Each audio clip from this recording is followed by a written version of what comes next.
Motivation is the experience of wanting something or wanting to avoid it. When we study how we get motivated to learn, develop, and succeed, we can identify two contrary forces, extrinsic and intrinsic ones.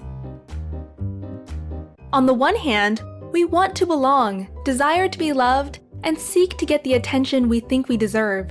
We are motivated extrinsically by rewards in order to progress socially. On the other hand, we strive to explore things that are satisfying in themselves, disregarding rewards. We are motivated intrinsically by a natural curiosity which we follow because it feels right. The opinions of others don't matter. To understand why we probably need a good mix of both, let's imagine two 4-year-old children. Both grow up in families that want only the best for their kids, but have completely opposing views on how to motivate them to succeed. Tom's parents believe that all their boy needs is love. To not undermine his intrinsic interests, they never praise him or use rewards. Eventually, they decide not to give him any feedback at all, fearing it could corrupt his free mind. Over the years, Tom develops an immense capacity to imagine, spending most of his time playing by himself. By being allowed to follow his passions, he learns what he likes and what he doesn't. But Tom doesn't learn what others expect and gets easily irritated when asked to do something in a particular way. Mira's parents believe that their precious little girl needs clear rules about what's good and what's not.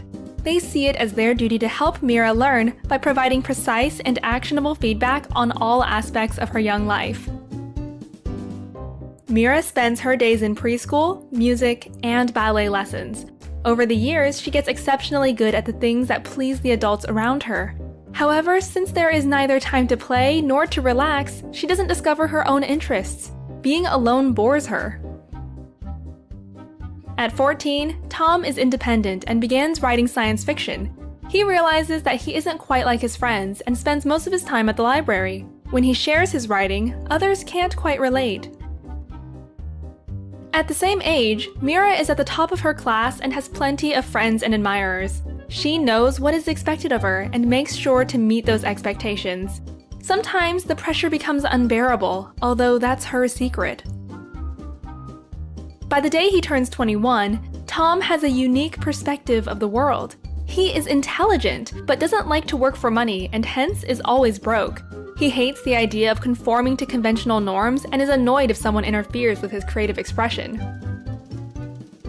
At this point, Tom knows a lot about himself, but doesn't connect well with others. To him, people seem to follow rules without questioning them, just like sheep. Integrating into the society is difficult at this point, and he begins to search for utopia. Mira makes it into a top medical school where she realizes she'll never be top of the class again. Once that place seems out of reach, her motivation drops and she wonders if medicine actually interests her. Since quitting is no option, she takes up a second major and runs for student council president. Soon, Mira will know everything about what others expect, but nothing about what she likes for herself. All her life, she has just listened, driven by external feedback loops. At this point, she's almost lost the ability to question the norms of the society she grew up in. Listening to our heart can tell us who we are, but not how to be happy among others. Listening to others can motivate us to be a part of their world, but doesn't teach us if that world is ours. This is why it's probably good for the two to go together. Then we can learn what we want and get the feedback we need in order to stay motivated to explore new roads into a better society. A large body of research shows that balancing the two forces is not straightforward. One meta-analysis of 128 studies examined the effects of extrinsic rewards on intrinsic motivation.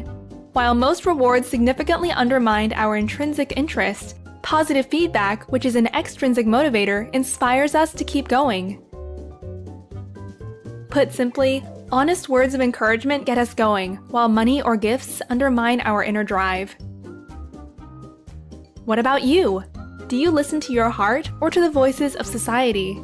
And from your personal experience, which of the two eventually takes your decision? Share your thoughts and check the description to dive deeper into the topic.